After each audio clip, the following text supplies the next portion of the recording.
Hello, everybody. All right. Let me make sure that I am properly. All right. Let me know if you guys cannot hear me well. Oh, no. I hope I. Yes, I did. I went public. Perfect. Okay. I always get nervous about that. Hi, everyone. Audings. It is your Ate Sapphire. Welcome to the Something Scary Fan Hour, which is deceiving because I will not be here for an hour. How's everybody? How's everyone's New Year so far? I hope it's great. Okay. Sorry, I'm gonna think that's better. It looks so awkward. Yeah, I'm using my older mic now.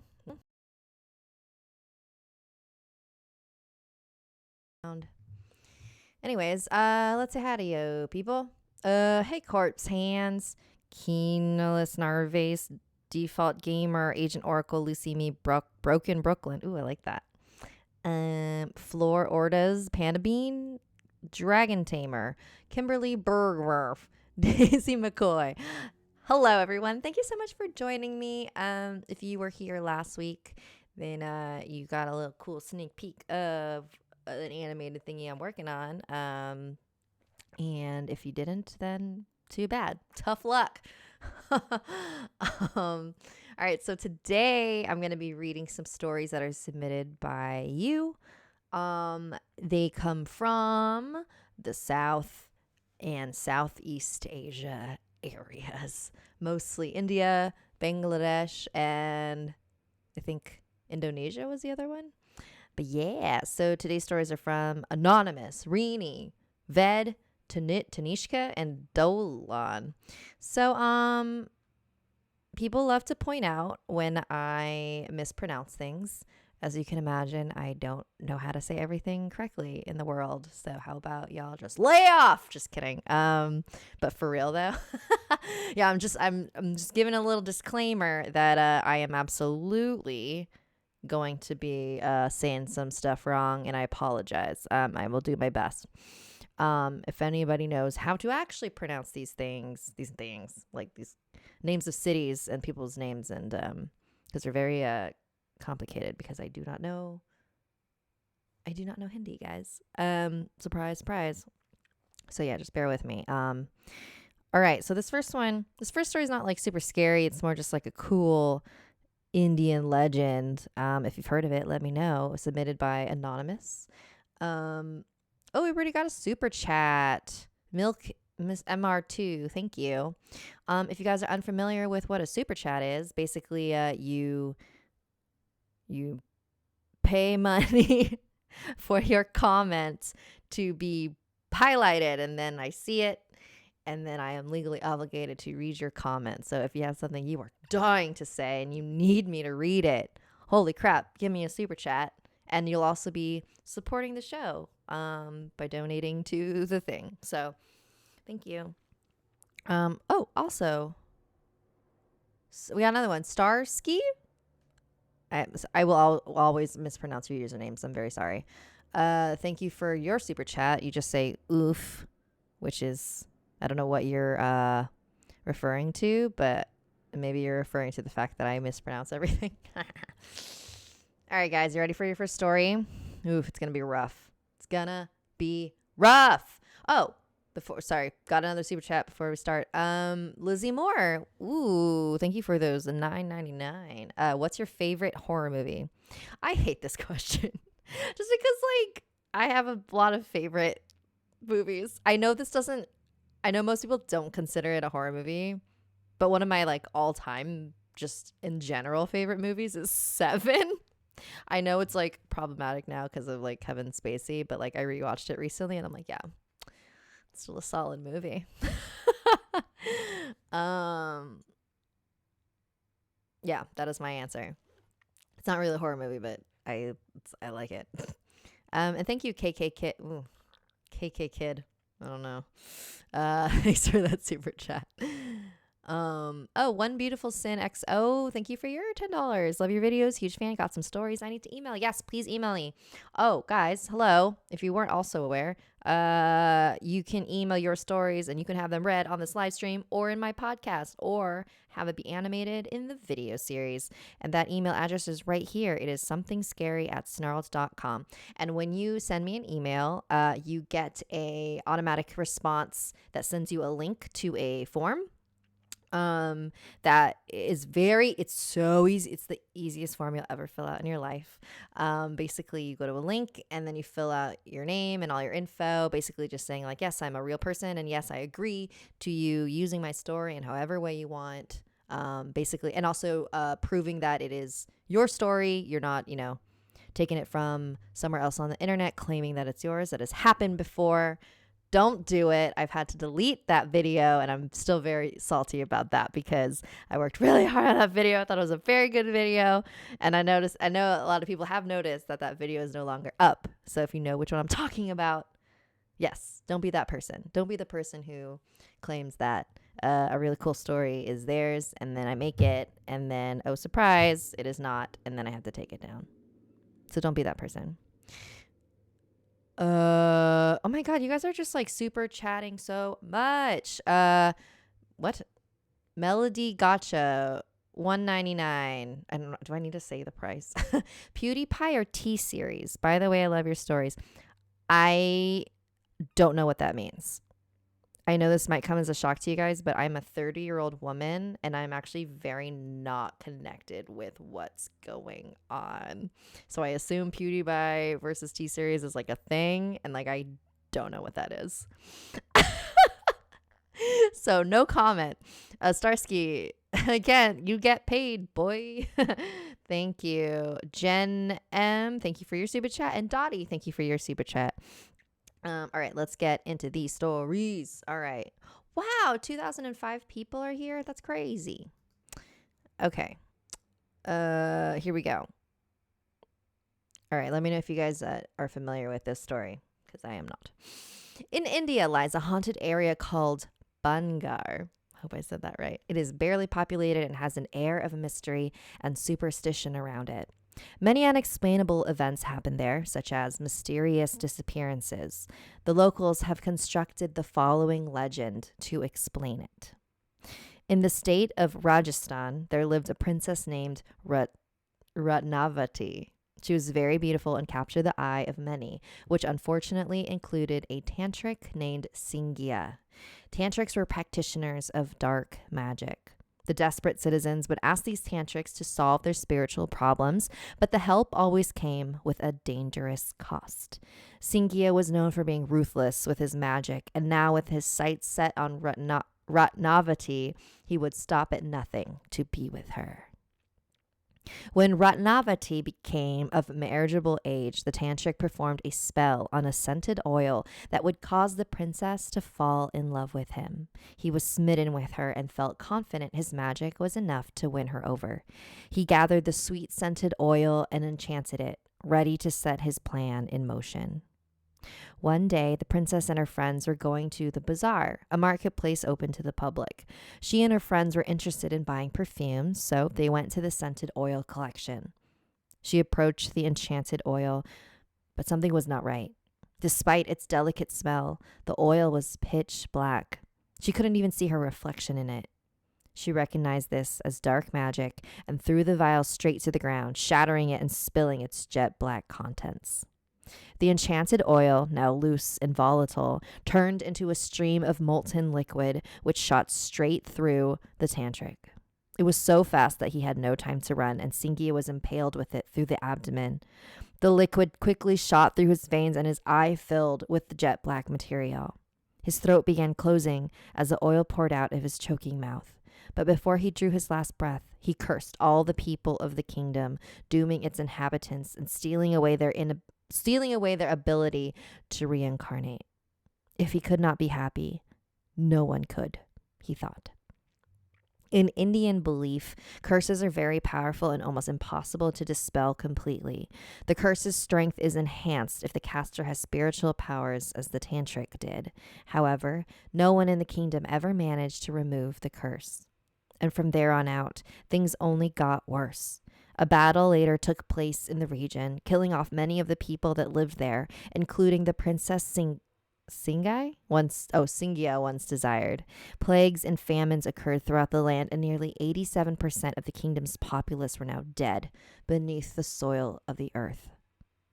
The very small amount of locals who reside there nowadays are very superstitious and truly believe this to be the cause. While this theory is scoffed at by scientists, there are some things scientists cannot explain. There would be mysterious disappearances from people who hiked in the forest and strange encounters with what people claimed were spirits. In addition to this, there are wild sounds at night, some from animals, but others less earthly. Despite his death and the centuries which have passed, these events still continue to haunt those who are there. The tantric century-old curse not having passed despite all this time, remaining a tribute to his black magic. So yeah, not super scary, but I just thought it was kind of cool. Oh, we got some more super chats during that. Amazing Cat says, I'm broke. Love something scary. The Entity Fox, you have now taken the coveted spot of top, what do you call it? Top super chatter, I guess. Oofer gang. Oofer gang. I don't like that. Sounds gross. All right. Before I move on, hey, I know I posted this. I know I posted about this on the community tab, but I wanted to know how many of you guys have heard of the Midsummer Scream convention, have ever been to it, or are planning to go this summer, because I might have something cool to share with you. I hope most of you say yes. Anyways, if you don't know what it is a horror convention in Long Beach. It's August 3rd and 4th in California. I realize not everyone's from California. I keep saying like everyone knows where Long Beach is. Dingleberry says Nightmare Files sent me. Okay. Cineva Elliott does not say anything with her super chat, but thank you for it anyways. All right, guys. We are gonna move on to the next story. All right, so this story comes from Rini in Indonesia. This happened to her older sister when she was 3, and Rini was not born yet. So, we lived in a housing complex in Bekasi, a town that used to be known for its massive flood that came every 5 years. My house was located half a mile from a small river that always became overflown in that 5-year cycle. Alongside the river, there used to grow beautiful bamboo trees. My sister's nanny would take her on a walk alongside the river in the afternoon to play. One day, my sister started having friends. There were 2 of them, and my sister called them Nesha and Corin. My mother thought my sister was just talking with imaginary friends, just like any child her age usually did. My sister told my mother that Nesha was a kind and smart girl, while Corin was a very naughty boy.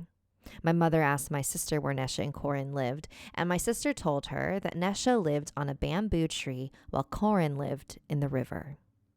Every morning around 3 a.m., my sister would wake up and play with them in the living room with her toys. They also followed my sister wherever she went. One night, my mother and my sister were driving home from my grandmother's house. My sister was sitting in the back seat alone while Mom was driving. My mother asked her if she was scared sitting alone and if she wanted to move to the front seat. My sister told my mother she wasn't scared because she wasn't alone.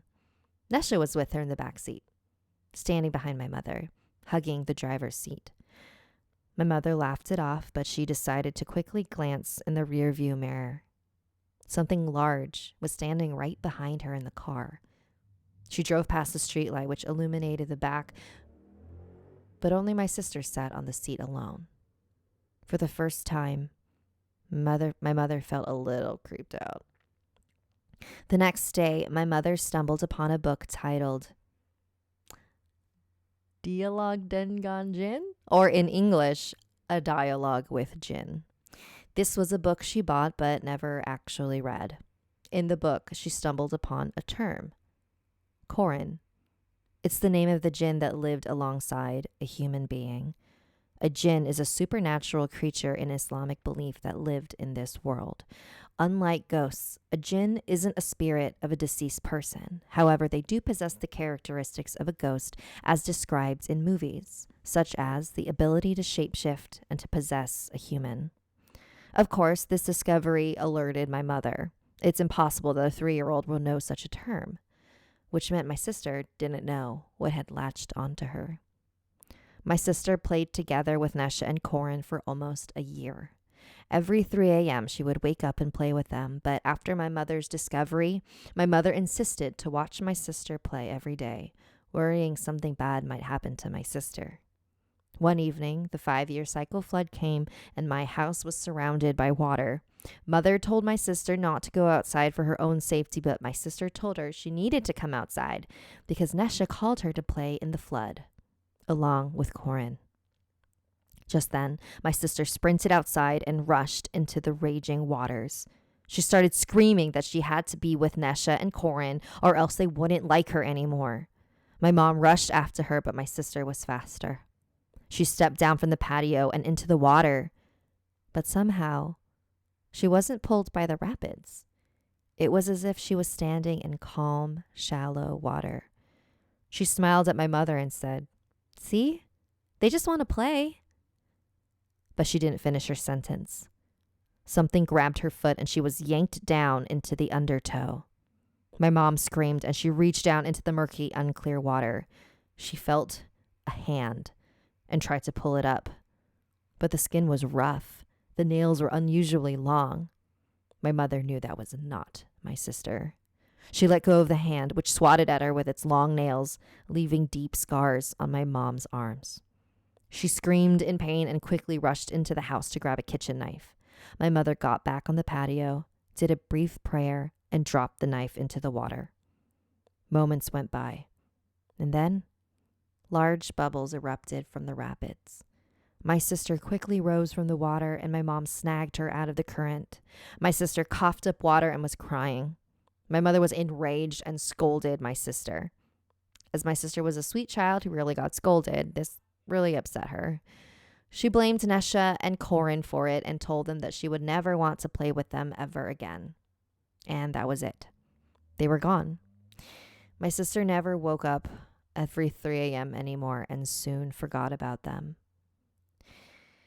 It's been 23 years and my sister doesn't remember any of it at all, but it remains unclear if my sister was only having imaginary friends or were they really something else.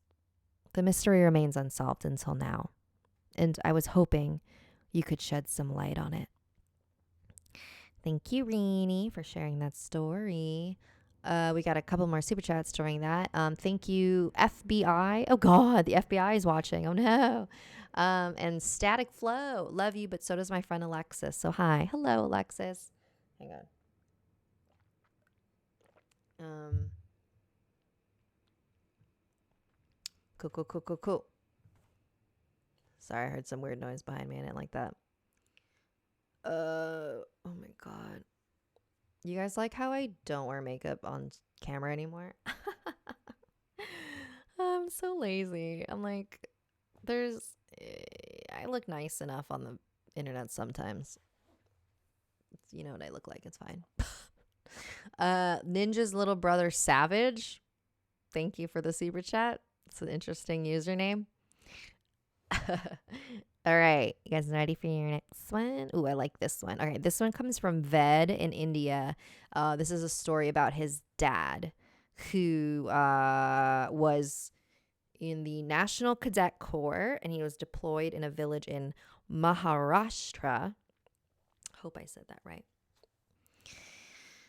Whew. All right. Here we go. He was a police officer with his friend Sunil.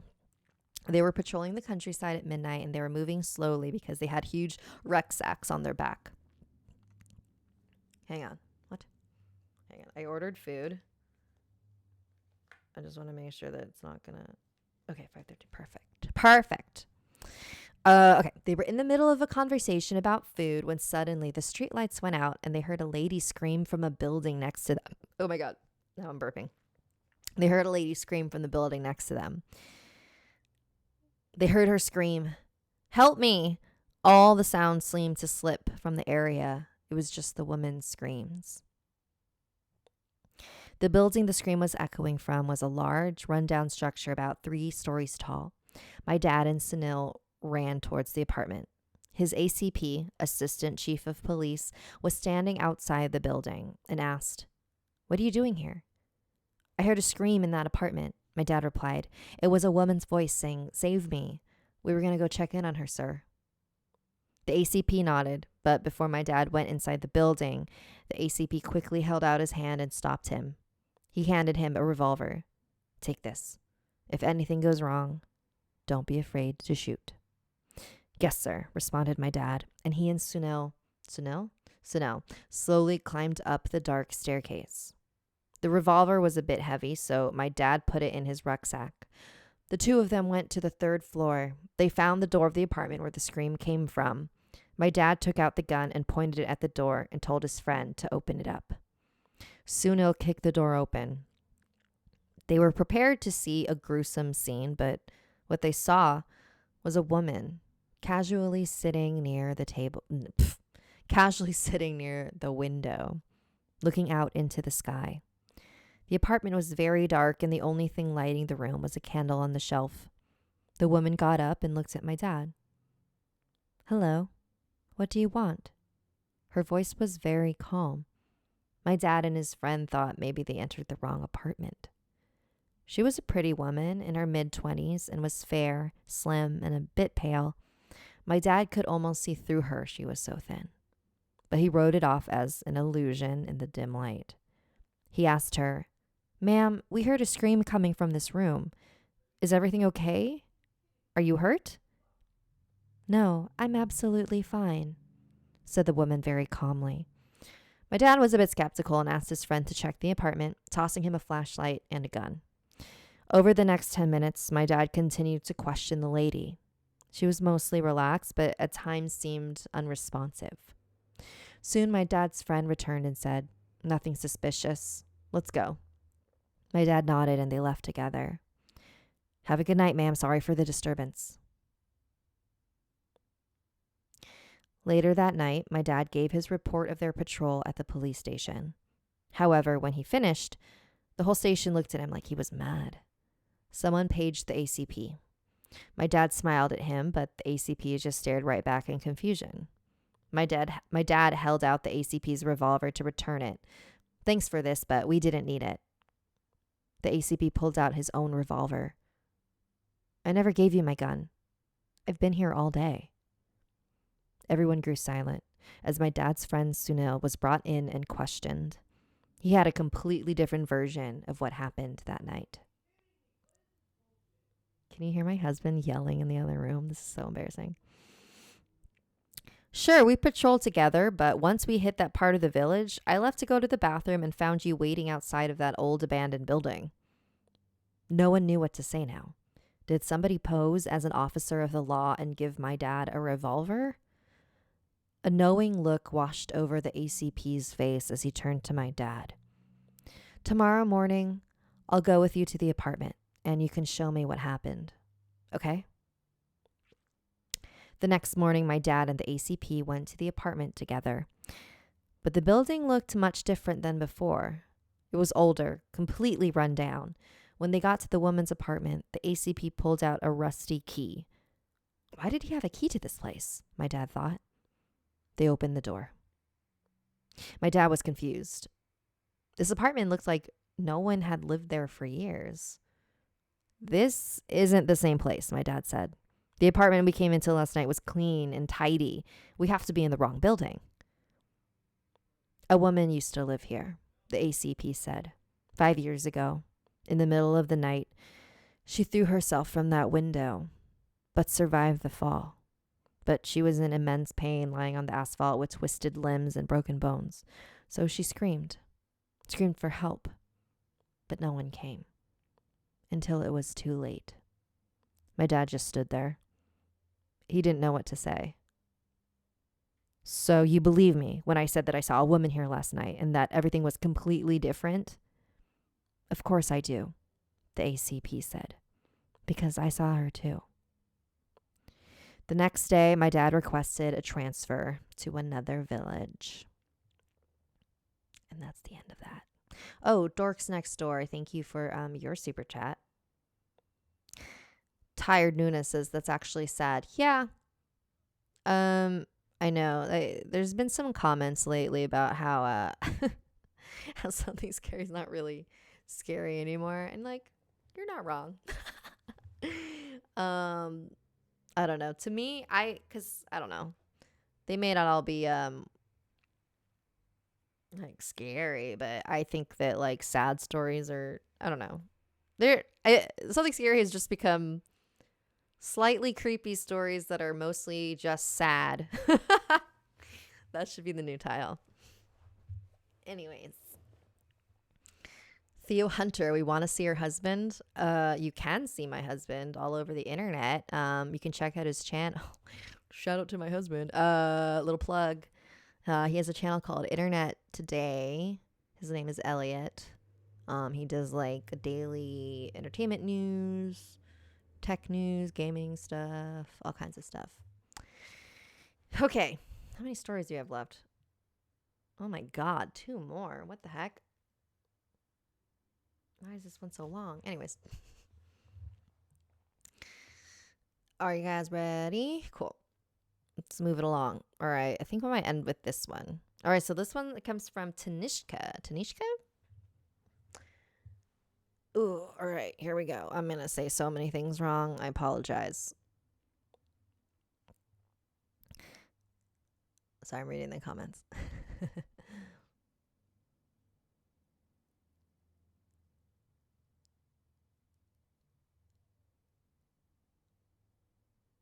Okay. Sorry, I got like really distracted. The following incident happened in the year 2012 in a small village of Joshimat near Badrinath, located in the state of Uttarakhand, India. My friend lived with his family. It was a close-knit, very religious community. Badrinath is a place that has a temple where thousands of people visit every year to worship Lord Vishnu. But the temple remains closed for almost the entire winter. So during that time, certain holy practices called puja take place in the village of Joshimat. My friend was set to meet his family and relax for the month. However, a horrifying tale kept him terrified his entire holiday. The puja of the Lord Vishnu takes place in a certain manner, and it requires certain flowers which can only be gathered from a particular tree. Those trees grow up in high altitudes, so people would need to go and gather those flowers from up on the hilly areas. Since the journey was long and tiring, the pandit, or priest of the puja, asked the community who would go and bring those flowers. 3 teenage boys, Rajiv, Arjun, and Ramesh, agreed to go to the hilltop since they thought it would be fun. The priest had warned them not to leave after sunset, and at any point, if they hear someone calling them, they must run and come back to the village as soon as possible. Most importantly, they must not apply any sort of scent on their bodies. The trio was not superstitious at all and decided to do the opposite of the priest's warnings, just to prove him wrong. Arjun and Ramesh sprayed themselves with deodorant, but the can ran out before Ramesh could have any. They left at 4 p.m., knowing that the sun would set around 5. The boys went on their journey. Soon it got very dark. Ramesh said, "I think we should not go further. It's too dark and we're going against the instructions of the priest." The other 2 boys just laughed it off. "Stop being a wuss," Arjun said. After a little argument, Ramesh decided to stay in the cave nearby and wait for the other 2 boys. The other 2 boys went up and got the flowers. They were completely unharmed and laughed at all the priest's stupid warnings. On their way back down the mountain, Rajiv heard his name being called out. Then Arjun heard a similar whisper. It was a feminine voice. Remembering what the priest had said, the 2 boys ran down the hilly slope without turning back. But then Rajiv heard his name being called again, called by his mother. Rajiv couldn't help it and was worried his mother came up the mountain to help him. So he turned back around and spotted a shadow under the moonlight. The shadow was moving fast across the mountain, heading towards them. The shadow started rushing towards him faster, and he decided to run back. but the shadow was gaining on him. He screamed in pain as the shadow merged onto his own. Arjun heard the scream and turned back just to watch his friend get sucked into the earth of the hill. Terrified, he ran fast down the hill and reached the cave where Ramesh was waiting. Arjun told him about the shadow, and they both decided to go back to the village as soon as possible. The boys sprinted off into the night, but on their way back, a familiar voice echoed out across the mountain, calling their names. The voice was screaming in agony, asking for help. It was the voice of Rajiv. The two turned, only to see the shadow advancing on them. This time it took up nearly the whole size of the mountain, and it was spreading fast. However, the shadow was faster, and it soon enveloped Arjun? Enveloped? I think it's enveloped. But this time, Ramesh did not turn back. He did not stop to help. He just kept sprinting as he heard his friend choke on the dirt of the mountain. Ramesh eventually made it back down to the town by sunrise. He was extremely tired, but he went straight to the priest and told him what happened. The priest then explained that the mountains have consumed several travelers, and the bodies of those people will never receive a proper cremation. So their souls wander in the mountains, wanting to escape their torment. Such spirits get attracted to new travelers and attach themselves to those who remind them of the lives they left behind. They're most drawn to exotic smells and young blood. The parents of Arjun and Rajiv sent the police to search the mountain, but the boys were never found. Some say they still hear the boys calling out for help in the deep valleys of that place, but see only the traps of the shadows. Arjun was my friend's cousin. Till this day, he still misses him and says that he can never forget those winter vacations they shared together. He longs to hear Arjun's voice once more, but to do that would mean climbing that mountain. Ooh. Thank you, who sent that? Tanishka, for sharing that story with us. All right, guys, it is now time for me to leave. Dean Sadowski, it sounds like a Wendigo, and that is facts because they quick. What? Yes, it's very similar to a Wendigo where they like use the voice of like people you know to like throw you off. Yeah, I think it's kind of cool, like seeing connections in different what do you call it? Legends and lore. Everything is like, kind of similar. Like, it's cool. Anyways, thank you guys so much for joining me. Before I go, real quick, couple reminders. There will be no video next week. Sorry, but there will be a podcast. So make sure you listen on iTunes, Spotify, Google Podcasts, Castbox, I believe is the other one. It's literally anywhere you listen to a podcast, it will be there, and it's free. What else? I believe that's it. If you have a story you want to share, the email's right here, somethingscary@snarled.com. Make sure you fill out that form the second that I send it to you. That way I don't have to hunt you down in case I want to use it for a thing, and then, can't use your story because you didn't fill out the thing. Thank you guys so much for hanging out. Also, look up Midsummer Scream because it's really cool. And tell me if you're going to go or not. And that's it. Bye, S&T Productions. It's Sky Gotcha, Addison McGovern, Evolution Lover, Gotcha Gabby, Blazing Inferno, Ollie Merrill, Kennedy Hood, Martian Washi, Emoji Star, Juliana Clark, Astro Red, Black Midnight, Meme Potato. I will see you guys next week. Bye. Oh yeah, and don't forget to follow me on Instagram and Twitter, whatever you want. Bye.